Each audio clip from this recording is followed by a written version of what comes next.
We are back. I'm so excited to talk about Vision 2020, an agenda for Black America. Look, everywhere we have gone throughout the last year and a half, we've talked to folk around the country, dealing on issues that really impact our community, whether it's economics, whether it's education, small business development, which is a crucial element for us. We know 2/3 of America is ran by small business. And so ensuring that those resources are there is a major part of this election. All things considered, we want to know what each party is presenting to the American people so that we can have the right information, not what you hear from someone who's uninformed, but truly frank dialogue from the community that is empowered around this political landscape, around the election,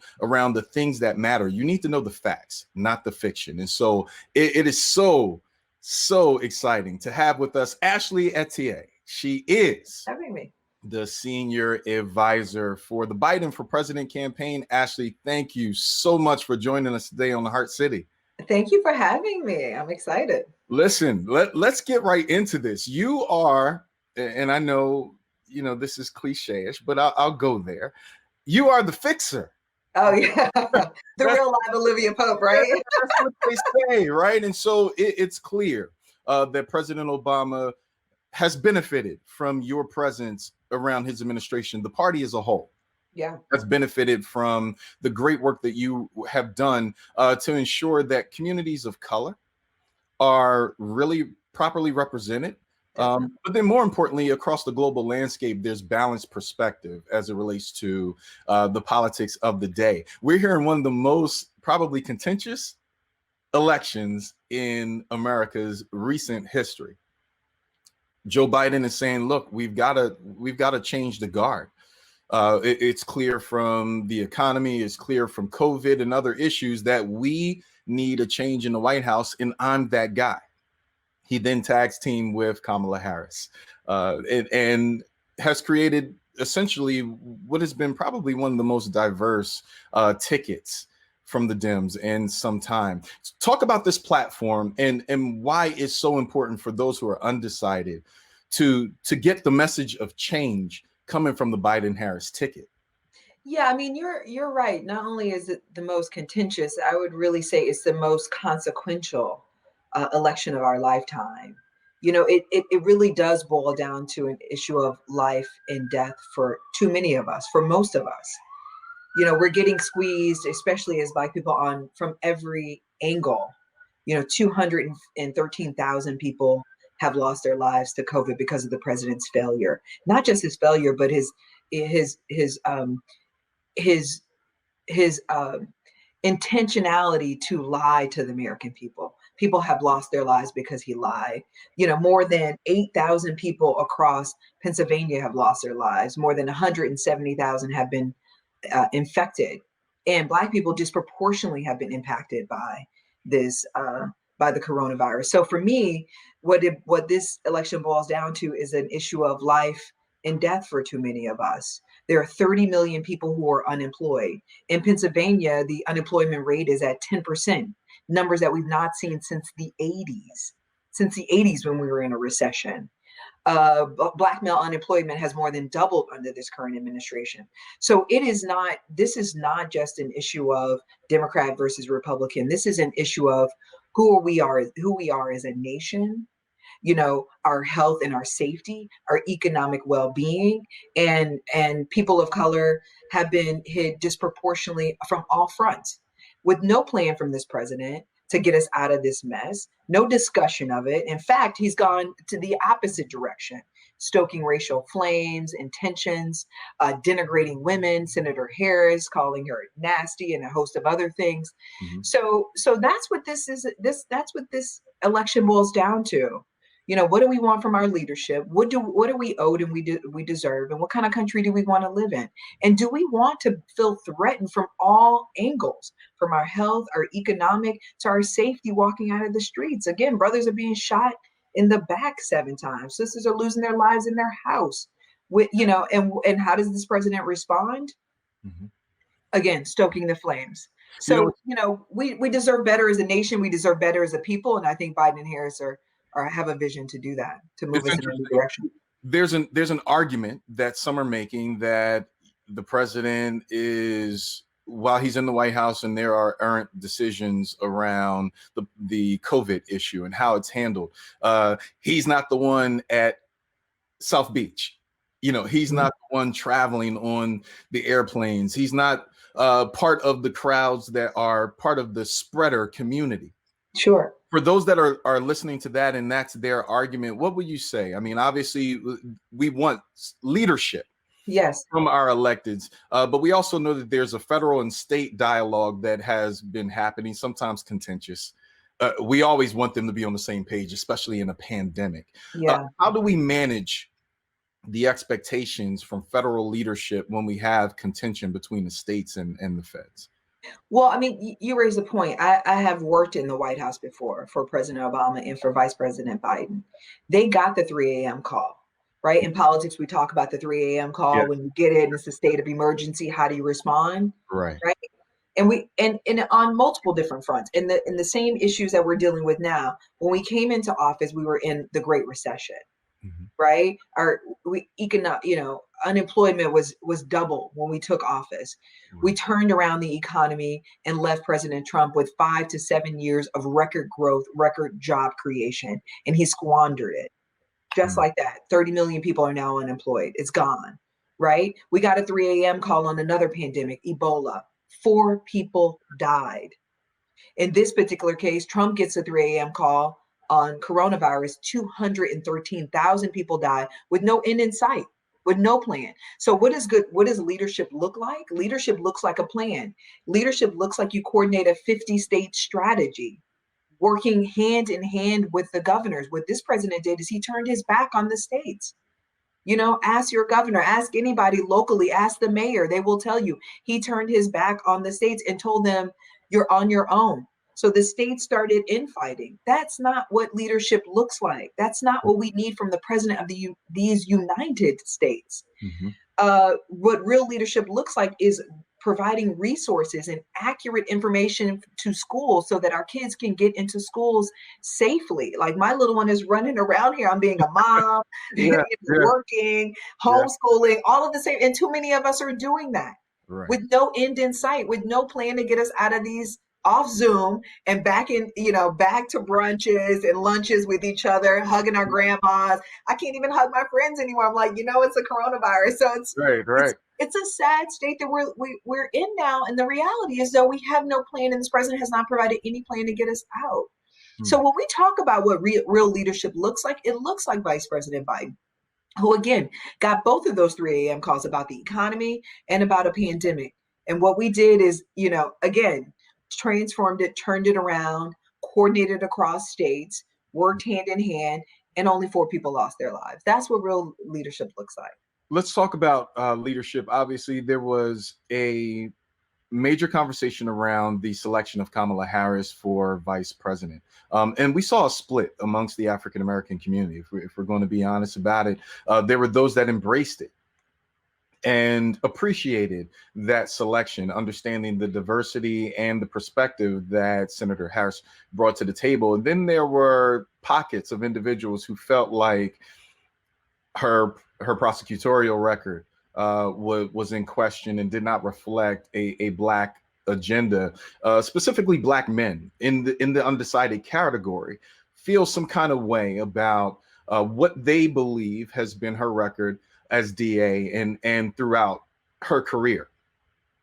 If you had to say a few words to those undecideds, those men who are listening right now, who feel like they may be ejected again from the political agenda from the Democratic Party, what would that message be? I mean, the reality is, I would say we see you and we hear you.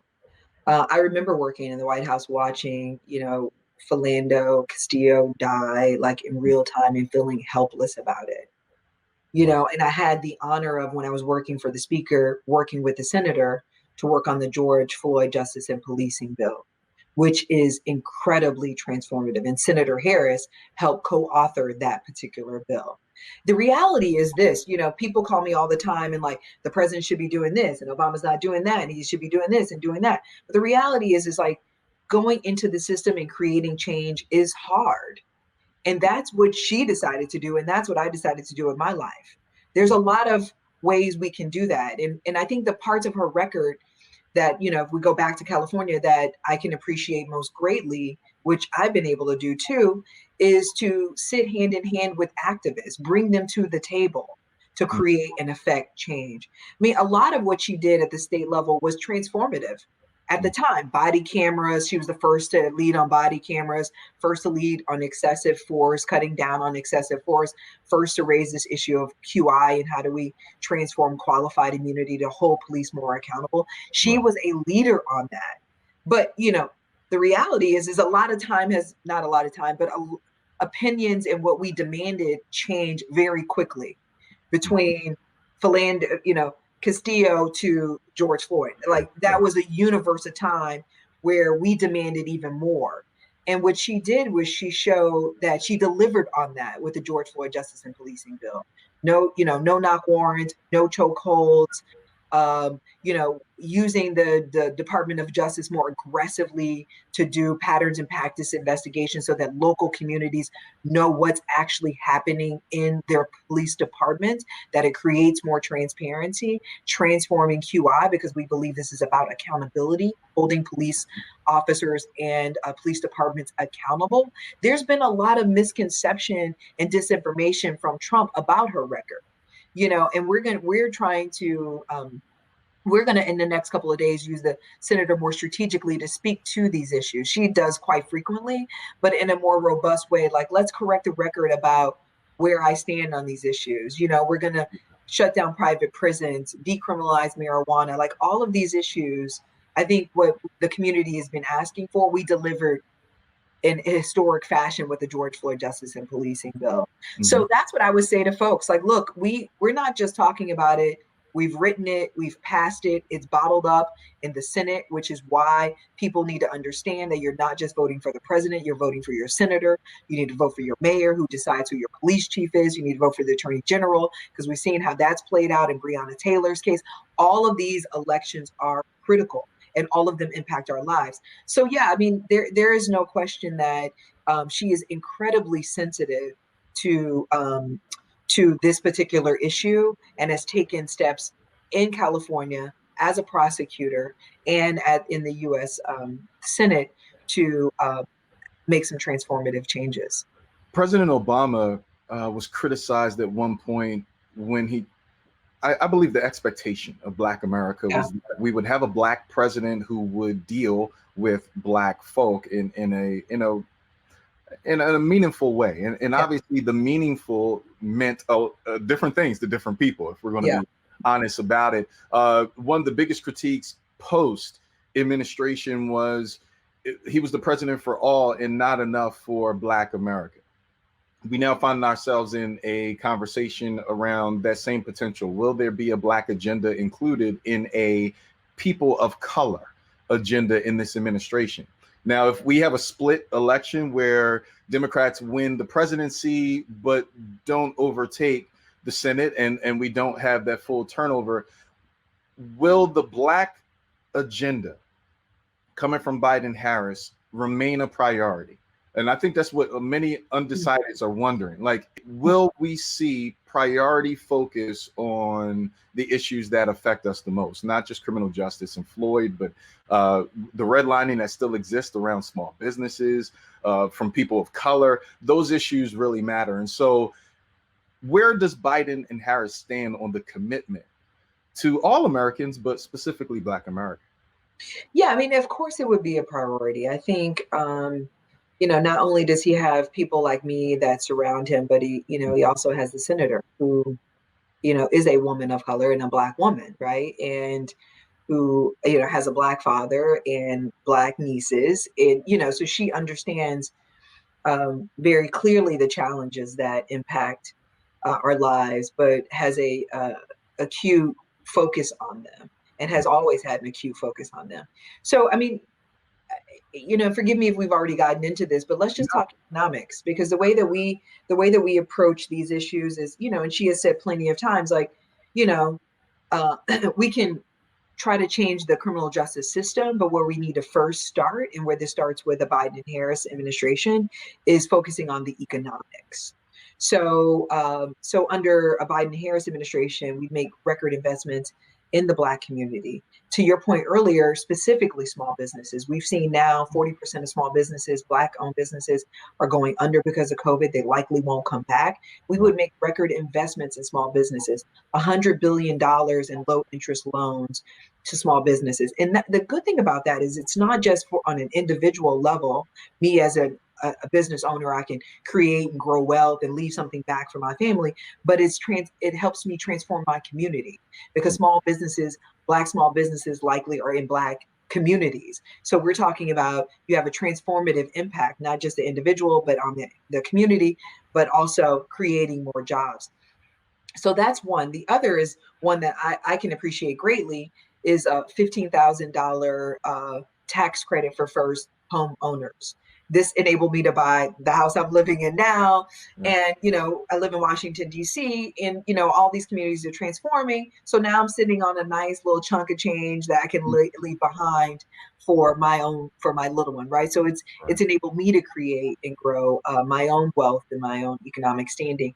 The other that I think I'd love to focus on is a couple: increasing minimum wage, increasing wages, investing in job training, and apprenticeship programs, which has fallen by the wayside under this administration and too many others.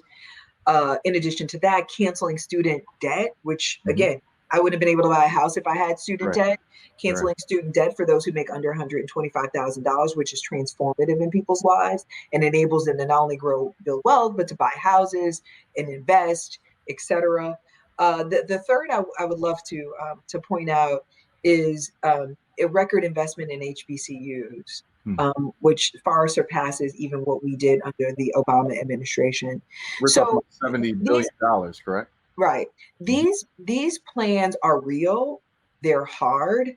We've sat down with civil rights leaders and civic leaders from all across the country who've all had ideas about what the Black agenda should look like. And we've been working in concert with them on this agenda.